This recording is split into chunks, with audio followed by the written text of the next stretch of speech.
Nie wiem, czy lubicie bajkowe zamki, ale ja po prostu uwielbiam. Mogą być nawet trochę tandetne, takie jak Neuschwanstein w Niemczech, disneyowski zamek, ale można powiedzieć, że to jest coś w rodzaju takiego mojego guilty pleasure. Po prostu uwielbiam je zwiedzać. I dzisiaj wylądowaliśmy w zamku Grodziec. To jest polska nazwa, natomiast czeska Hradec nad Morawicí, gdzie jest właśnie taki trochę bajkowy, przepiękny zamek z czerwonej cegły. I wydawać by się mogło, że to taki stary gotycki zamek, no ale nic bardziej mylnego, to neogotycka przebudowa, która nastąpiła tutaj w połowie XIX wieku, ale i tak sama historia tego miejsca jest dość interesująca, dlatego, bo pierwsze osady powstały tutaj już 2000 lat przed naszą erą.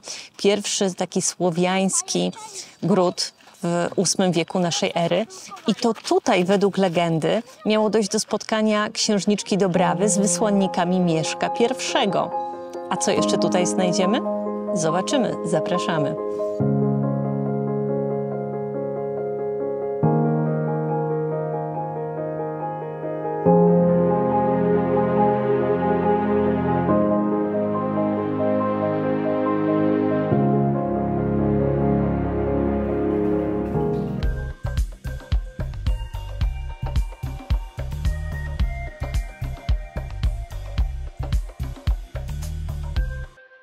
Książęta lichnowscy, którzy przejęli ten majątek w drugiej połowie XVIII wieku, byli ogromnymi wielbicielami sztuki.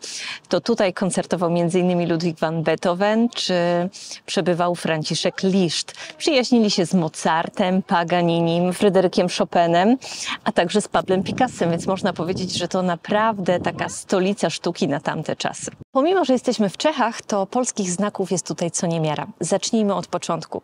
Już w IX wieku na tych terenach zamieszkiwało słowiańskie plemię Golężyców. Jeden z ich grodów mieścił się właśnie tutaj, a po drugiej stronie naszej obecnej granicy w Raciborzu kolejny. Więc można powiedzieć, że całe to terytorium było pod ich panowaniem. Potem, na początku XIV wieku, tereny te połączyła Unia Władców bocznej linii Przemyślidów, która połączyła księstwo raciborskie z księstwem opawskim. A na początku XVI wieku namiestnikiem księstwa opawskiego i zarządcą właśnie tego zamku był Zygmunt I Stary, z racji tego, że był bratem Władysława Jagiellończyka, który był wtedy królem Czech. Oprócz pięknego parku pałacowego do zwiedzania w zamku są także wnętrza, które są przepięknie odrestaurowane. Natomiast sam zamek dookoła zachęca naprawdę do spacerów i co najlepsze, jest to zaledwie godzina drogi od przejścia granicznego w Cieszynie. Nawet nie musicie kupować winiety, bo można tutaj dojechać boczną drogą, a fragment obwodnicy Ostrawy jest darmowy, więc idealne na jednodniową wycieczkę, zwłaszcza dla ludzi ze Śląska.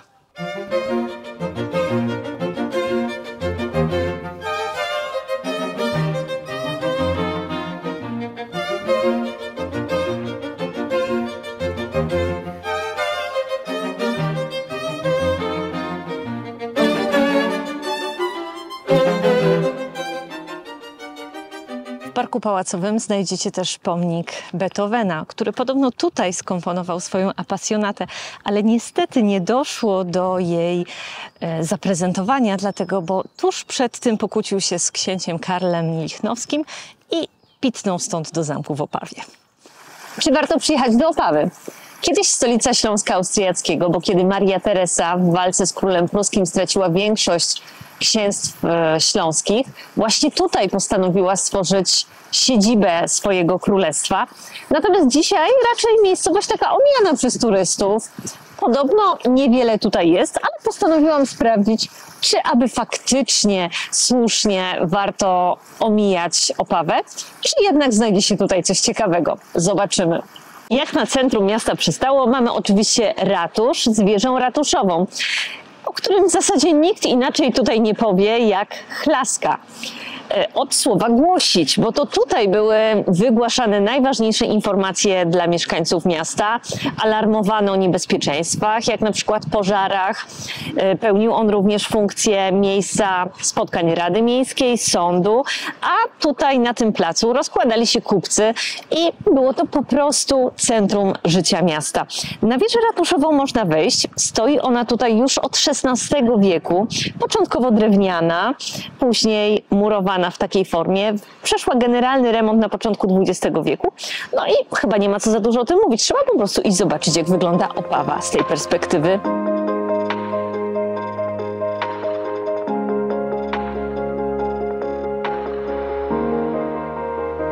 Jest tu trochę stromo, trzeba pokonać trochę schodów, ale pierwsze 4 piętra, gdybyście chcieli, możecie pokonać windą. Natomiast ostatnie wejście już na samą platformę widokową, no to trzeba uważać trochę na głowy i być faktycznie ostrożnym, bo schody drewniane są strome. Wejście kosztuje 40 koron. Czy warto dla tego widoku? No, może to nie jest najpiękniejszy widok, jaki widziałam do tej pory, ale jak macie czas, to czemu nie? Na rynku możecie znaleźć fontannę, zupełnie niepozorną, od po prostu kula trochę wody. Co to jest? Jak się trochę zagłębicie w informacje o Opawie, to odkryjecie, że mamy tutaj nie lada gratkę. Dlatego, bo jest to rzeźba autorstwa Iwo Klimesza, która przedstawia słońce. I jest ona zarówno centrum całego modelu Układu Słonecznego, który wykracza poza Opawę. Dzięki temu można nie tylko zwiedzać Opawę wraz z jej zabytkami, ale przy okazji trochę pomyśleć sobie o takiej nicości, bo Słońce to ma średnicę 230 cm, a cały model jest w skali 1 do 626,5 miliona. Ja dopiero musiałam sobie policzyć, ile to jest zer, bo wiecie, ja nigdy nie miałam tyle hajsu, więc nie operuję takimi kwotami na co dzień. No, marność nad marnościami. To, czego trochę tutaj brakuje moim zdaniem, to informacji, dlatego, bo przechodząc po prostu po górnym rynku można zobaczyć, no okej, no taka sobie fontanna i tyle. A jest w tym naprawdę bardzo ciekawy, konkretny zamysł, który jest fajną atrakcją miasta. Na górnym rynku jeszcze znajduje się budynek Teatru Śląskiego. Opawa ma w ogóle dość długą i bogatą tradycję, jeśli chodzi o kulturę i o teatr, bo sięgającą już połowę XVIII wieku, a teatr, który widzicie za mną, powstał w 1805 roku, wtedy było uroczyste otwarcie. Został on wielokrotnie przebudowywany. Na ten moment możemy go podziwiać w takim stylu neorenesansowym. Przedstawienia pewnie tylko po czesku, chociaż warto sprawdzić, no bo w sumie jesteśmy na pograniczu, więc może znajdzie się też coś dla polskich koneserów. Szukam dalszych planet Układu Słonecznego i całkiem niedaleko od Słońca, na bocznej ścianie Teatru Śląskiego, jest i Merkury. Ciekawy zbieg okoliczności, bo naprzeciwko tego miejsca w przeszłości był dom słynnego astronoma czeskiego Johanna Palicy. Ale tutaj mamy to coś małe, które jest mniejsze dosłownie od mojego paznokcia. Ma średnicę zaledwie 8 mm. To właśnie Merkury, więc możecie sobie wyobrazić skalę. Tam Słońce ponad 2 metry i tu taki maciupki, malusi Merkury. Już z górnego rynku możecie zobaczyć budowlę dość charakterystyczną z czerwonej cegły, konkatedry w niebowzięcia Najświętszej Maryi Panny.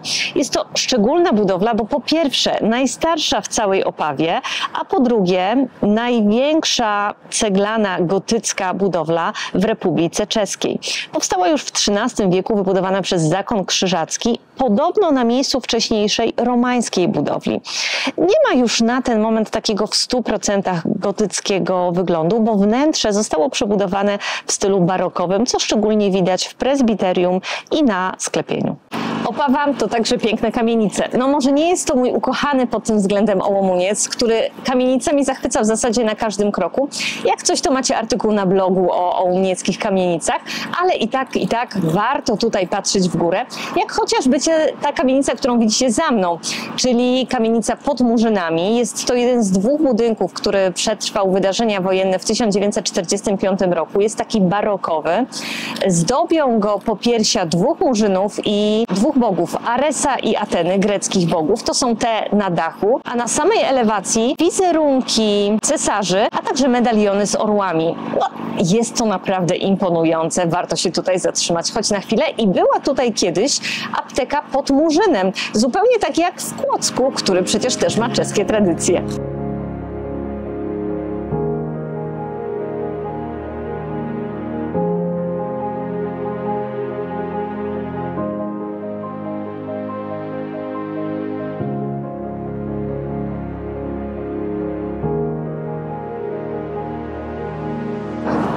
Opawa, jak różne czeskie miasta, nie ma jednego rynku, a kilka rynków. Jest dolny rynek, górny rynek, rybny rynek. No, bardzo to jest popularne w Czechach. I teraz właśnie jestem na dolnym rynku. Co my tu mamy? A no tak, mamy kościół barokowy świętego Wojciecha, który został tutaj wybudowany w XVII wieku przez jezuitów. Mamy kolumnę maryjną, także z XVII wieku. Mamy kamienicę pod Białym Konikiem, mieszczańską kamienicę z XVI wieku. Podobnie jak w innych czeskich miastach, właśnie w taki sposób oznaczane były adresy, ale mamy też coś, co budziło tutaj wiele kontrowersji, a mianowicie rzeźbę, która wielu osobom kojarzy się z wielkim mrówkojadem. To jest dokładnie to, co widzicie za mną. I dlaczego kontrowersyjna jest to rzecz? No, ma ona mnóstwo przeciwników w tym mieście. Cała historia rozpoczęła się od 2003 roku, kiedy to Franciszek Skala właśnie stworzył rzeźbę szpiega, bo tak ona naprawdę się nazywa, i wypożyczył ją miastu Brno. Po jakimś czasie szukano innej przestrzeni, żeby stworzyć wystawę, no ale umówmy się, rzeźba takich rozmiarów, no nie było odpowiedniej przestrzeni i tak wylądowała właśnie tutaj w Opawie na Dolnym Rynku. Niezbyt mieszkańcy byli zachwyceni tym pomysłem, a kiedy doszło do tego, że odkupili rzeźbę od jej autora i zapłacili za nią 900 000 koron, no to już w ogóle krytykom nie było końca. W pewnym czasie przyzwyczaili się do niej, chociaż nadal budzi ona wiele kontrowersji. Turyści nieliczni, którzy tutaj bywają, przyglądają się jej dość tak z małym zdziwieniem. Natomiast nałożyło się to jeszcze na wielką aferę, podobnie jak u nas w Polsce, kiedy odbierano wysokie emerytury szpiegom z okresu komunizmu. Mówiono właśnie, że ten oto szpieg niczym nie zawinił i powinien jakby tutaj stać, a trzeba zająć się prawdziwymi szpiegami, którzy w historii trochę namieszali. Opawa może pochwalić się najstarszym w Republice Czeskiej muzeum. Śląskie Muzeum Ziemskie w tym roku obchodzi 200-lecie swojego istnienia. Ten neorenesansowy budynek miał nawiązywać do Muzeum Sztuki i Przemysłu w Wiedniu. Niestety podczas wojny został zniszczony, ale na szczęście odrestaurowano go. Kopuła, którą możecie zobaczyć właśnie za mną, została prawie całkowicie zniszczona, a przedstawia ona geniusza z wieńcem laurowym i pochodnią. Po bokach ma skrzydlate konie, Pegazy, razem z muzami, muzyką i sztuką. Niestety one też zostały zniszczone i na ten moment widzimy tutaj ich wierne kopie. Obecnie ekspozycje muzealne podzielone są na 4 kategorie. Jest to historia, sztuka, kultura i postacie Śląska. Zaraz obok muzeum możecie znaleźć dom Müllera z 1726 roku, ale mówię o tym dlatego, bo taka ciekawostka, jest on pozostałością po zamku Liechtensteinów, którzy także w Opawie mieli swoje włości. Tak jak już mówiłam, przechadzając się po Opawie, możemy natknąć naprawdę na sporo pięknych budynków. Tak jakby chociażby ten za mną, Pałac Blisiera, barokowy pałac, który powstał na miejscu dawnych domów szlacheckich, został zbudowany w 1737 roku i ma naprawdę bogatą przeszłość, bo mieszkał tutaj przez pewien czas, kiedy przybywał w delegacji w Opawie chociażby car Aleksander I.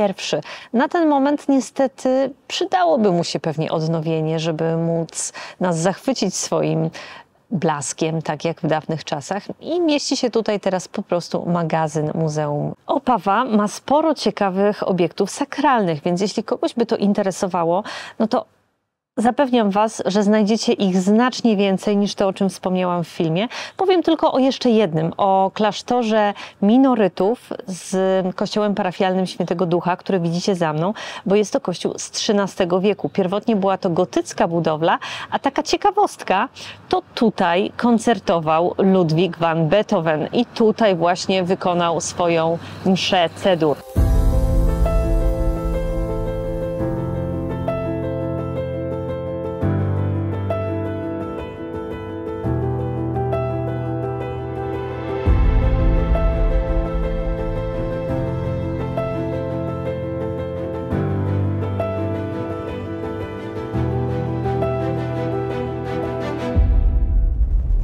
Historyczne centrum Opawy otoczone jest zielonym pierścieniem parków miejskich. Naprawdę jest tu super zielono i co ciekawe, parki powstały w miejscu starych murów obronnych, więc jak będziecie spacerować po parku, możecie znaleźć miejsca, które są zaznaczone, gdzie były na przykład bramy wjazdowe do miasta. W ogóle historia tych parków sięga aż XVIII wieku i na ten moment, oprócz tego, że pełnią funkcję po prostu rekreacyjną, mieszkańcy spotykają się tutaj, żeby odpocząć, ktoś spaceruje z psem, ktoś z dzieciakami, jest plac zabaw, to ma taką funkcję właśnie kulturalną. W altanie odbywają się koncerty, to jest altana na Ptasim Wierchu, czy w ogóle w tej przestrzeni miejskiej zdarza się, że odbywają się wystawy. Naprawdę bardzo przyjemnie, więc super w taki ciepły dzień można sobie pospacerować. Park miejski ma także wymiar taki edukacyjny, bo została urządzona tutaj ścieżka przyrodnicza, dendrologiczna. Możemy się dowiedzieć sporo o roślinach, które zamieszkują te tereny. I to nie są tylko takie europejskie rośliny, ale także te, które zostały sprowadzone tutaj z dalekich krajów, jak na przykład Daglezja. Kolejny charakterystyczny budynek, który wpisuje się w krajobraz miasta, to Miejski Dom Reprezentacyjny. Dość nowy, bo powstał w początkach XX wieku i kiedyś miał tutaj siedzibę bank. Natomiast na ten moment jest tam i klub muzyczny, i taka reprezentacyjna sala burmistrzów, i sala z ekspozycją muzealną dotyczącą historii Opawy, a także galeria i kawiarnia. Spaceruję po tej Opawie, opowiadam Wam o różnych ciekawych miejscach, ale oczywiście nie zapomniałam o modelu Układu Słonecznego. Jest i Wenus, czyli planeta, która jest położona najbliżej Ziemi. Tutaj w tym modelu, pamiętajcie o skali, ma rozmiar 2-centymetrowej kulki i położona jest, gdybyście ją chcieli znaleźć, tuż obok kaplicy Świętej Elżbiety, która początkowo była gotycka, potem została przebudowana w takiej barokowej formie, a służyła jako kaplica pogrzebowa dla zakonu krzyżackiego, który właśnie ją tutaj zbudował. Jest i Ziemia. Patrzcie, my jesteśmy tacy malutcy w porównaniu do Słońca. Ale może jeszcze Wam powiem, że to nie jest tak, że w Opawie tak po prostu wymyślono sobie, że zrobią taki model Układu Słonecznego. W Opawie jest obserwatorium astronomiczne i planetarium imienia właśnie tego astronoma, o którym wspominałam wcześniej, Johanna Palisy. Mamy i kolejną planetę. Ten maluszek tutaj to Mars, który jest pod budynkiem rektoratu Uniwersytetu Śląskiego w odległości 360 metrów od Słońca, co jak tutaj czytam daje 228 milionów kilometrów. Kolejne planety, Jupiter znajduje się przy hali w Opawie, następna planeta Saturn przy kościele Świętego Piotra i Pawła w Jaktarzu, a ostatnia z planet, Pluton, jeśli chcielibyście ją zobaczyć, to musicie pojechać do Arboretum, do Nowego Dworu, więc żeby zobaczyć cały model Układu Słonecznego, trzeba ruszyć się poza Opawę, ale to jedynie może nam naprawdę pobudzać wyobraźnię, jak malutcy jesteśmy w kosmosie, jeśli to jest taka skala.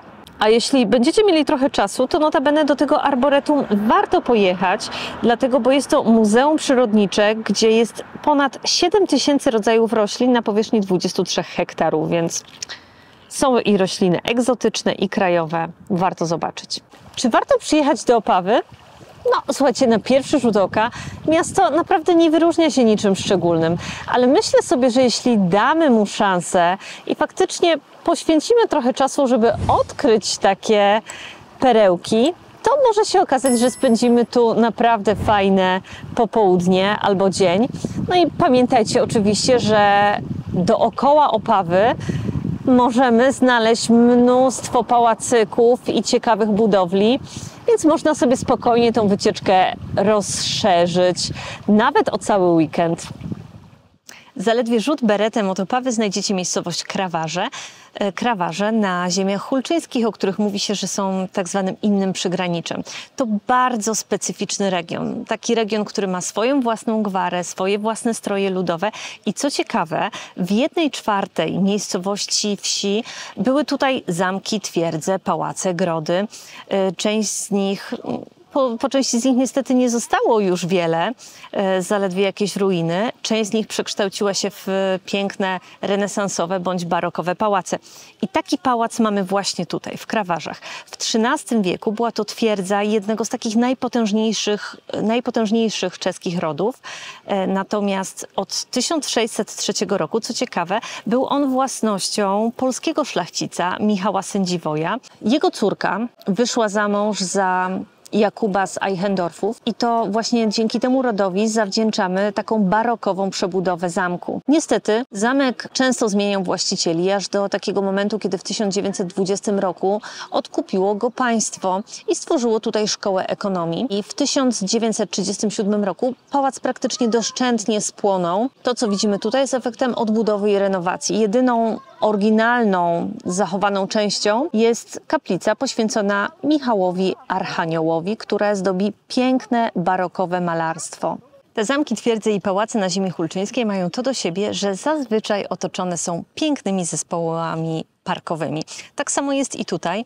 Ten zespół parkowo-pałacowy ma aż 21 hektarów. Jest tutaj pole golfowe, są stawy, strumyki, mostki. Niezwykle romantycznie, więc naprawdę jest gdzie spacerować. Pałac w Szyleżowicach, w których się znajdujemy, jest jednym z najbardziej okazałych tutaj w regionie, a to za sprawą ogromnego zespołu parkowego, który do niego przynależy. Ma on aż 98 hektarów i jest jednym z największych w całej Republice Czeskiej. Mamy tutaj pole golfowe, które też było jednym z pierwszych w Republice Czeskiej, chociaż kiedyś ten ogromny zespół parkowo-pałacowy był wykorzystywany po prostu do polowań. Był to zameczek typowo łowiecki. Jeśli chcielibyśmy w ogóle wrócić do początku historii tego pałacu, no to powstał on na przełomie XVIII i XIX wieku, wybudowany przez barona Johanna Eichendorfa. Dokładnie z tego samego rodu, o którym mówiłam wam, jak byliśmy w Krawarzach. I kilkadziesiąt lat później posiadłość tą kupił Salomon Rothschild. I to jest ciekawa historia, ponieważ Salomon Mayer Rothschild był takim konkretnym gościem, wiedeńskim bankierem, właścicielem huty Witkowice tutaj niedaleko w Ostrawie i kilku kopalń, ale pochodził z tego słynnego rodu Rothschildów. Takiego rodu, który można powiedzieć, że w XIX wieku był synonimem bogactwa. Była to taka międzynarodowa rodzina niemieckich Żydów z tytułami szlacheckimi, które zostały jej nadane przez rządy zarówno Austrii, jak i Wielkiej Brytanii i działali oni w zasadzie na każdym kontynencie. To były takie spektakularne przedsięwzięcia. Finansowali obydwie strony konfliktu podczas kampanii napoleońskiej. Gorączkę złota w Kalifornii, w Australii, budowę kanału Sueskiego. Rozwijali przemysł wydobycia kamieni szlachetnych w Afryce, czy w Indiach, czy przemysł naftowy w okolicach Baku i Batumi. Czyli naprawdę konkret. Można byłoby powiedzieć, że nazwisko Rothschild to było coś takiego jak w dzisiejszych czasach Elon Musk. Wyobraźcie sobie, że nawet w czasie kryzysu w 1929 roku to ta właśnie rodzina uratowała przed upadkiem ówcześnie największy bank. I to właśnie ten bankier, Salomon Rothschild, założył tutaj ten wspaniały park. I chociaż rodzina ta nie mieszkała tutaj na stałe, jedynie traktowała to miejsce jako swoją letnią rezydencję, no to niewątpliwie przyczyniła się do rozwoju tutaj okolicznych terenów, bo wtedy, kiedy z niej nie korzystali, ten park był dostępny dla okolicznych mieszkańców. Rothschildowie opuścili te tereny dopiero w 1937 roku w obliczu niebezpieczeństwa związanego z nadejściem II wojny światowej. Jest zielono, ptaki śpiewają, naprawdę ten park zachęca do spacerów, a uwierzcie mi, jest gdzie spacerować. Ale to, co przykuwa naszą uwagę, to też ogromna fontanna Neptuna.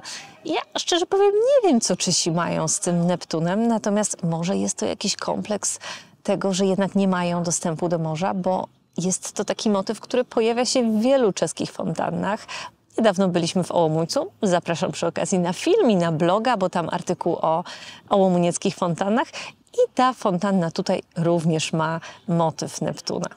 Zarówno Opawa, jak i ziemie hulczyńskie, ze względu na to, że były to rejony przygraniczne, pełne są obiektów o charakterze militarnym, obecnie już zabytkowe. Pierwsze takie fortyfikacje były budowane tutaj w 1935 roku, aż do terenów czeskiego Cieszyna.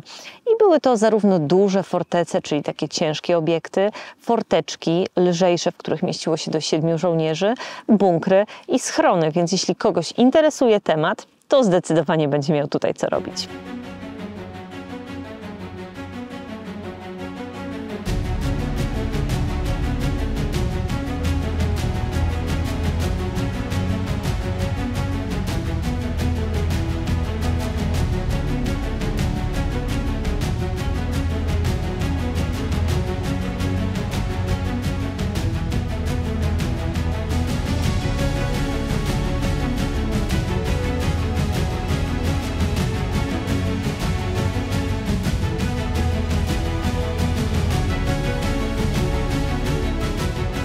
Te zabudowania fortyfikacyjne mają różne kształty. Nie zawsze wszystkie są tak dobrze zachowane jak te w muzeum. Spacerując po okolicznych lasach możecie się natknąć na bunkry albo fortyfikacje, które na ten moment nie pełnią już żadnej roli, natomiast kiedyś właśnie były przygotowaniem pod ewentualną napaść zbrojną.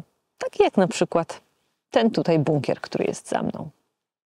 Były już Szylerzowice i posiadłość Rothschildów, a tutaj kolejna ich posiadłość – chałupki i zameczek w chałupkach.